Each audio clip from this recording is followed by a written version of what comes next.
What's going on? It's Connor from the Dolphins Dive, and Tua is back, and he's coming back for revenge. So, right before I hop into this video, just gonna do a quick little plug to my merch shop, thedolphinsdive.com. We got Tua time, uh, shirts, hoodies, and mugs, as well as Mike McDaniel McLovin shirts, hoodies, mugs. If you get the reference, you're a G. And without further ado, I'm gonna hop right into the video.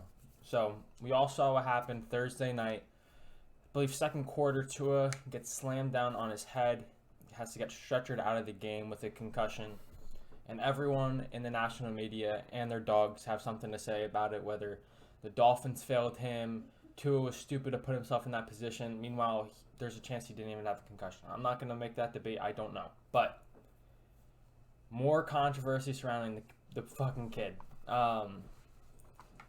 And now he's healthy. He's ready to go for Week 7 against the Pittsburgh Steelers. And who's their linebackers coach?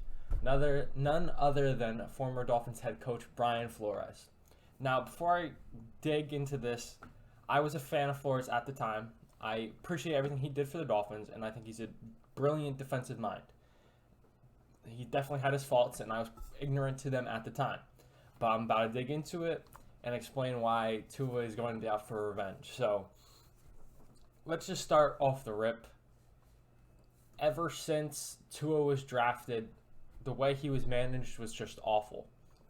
Whether just when he was announced as starter, you have Fitzpatrick, who's got the offense humming, doing well, and you have Tua that's coming off a catastrophic hip injury, which most people suggested, and me included, that he probably shouldn't play the entire year.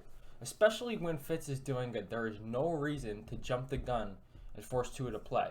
And then how it was announced as well, where the national media found out before, I believe even Tua did, or at least the locker room.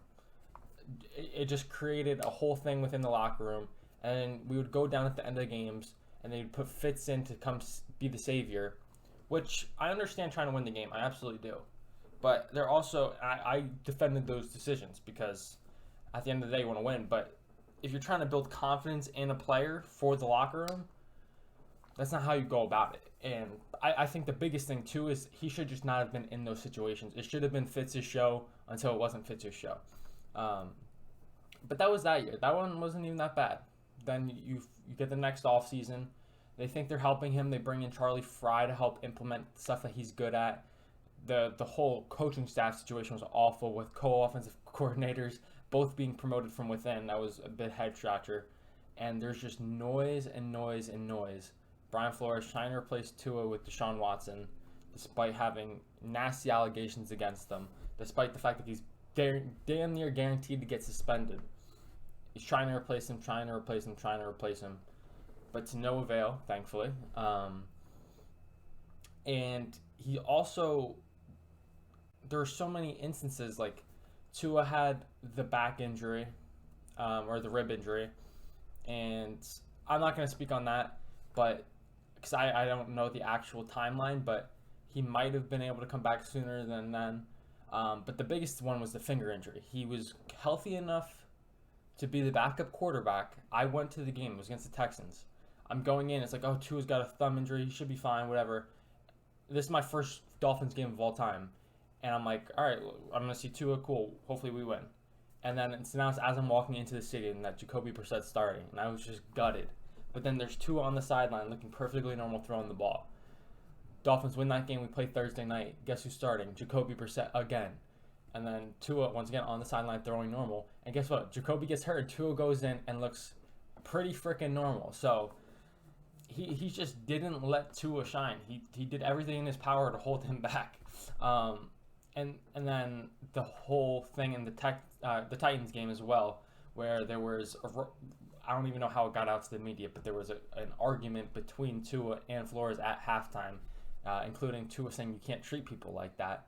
And that's coming from Tua, who dealt with Nick Saban and his own father, who beat the shit out of him. So do with that information as you will. But there's just clear animosity and hostility between the two.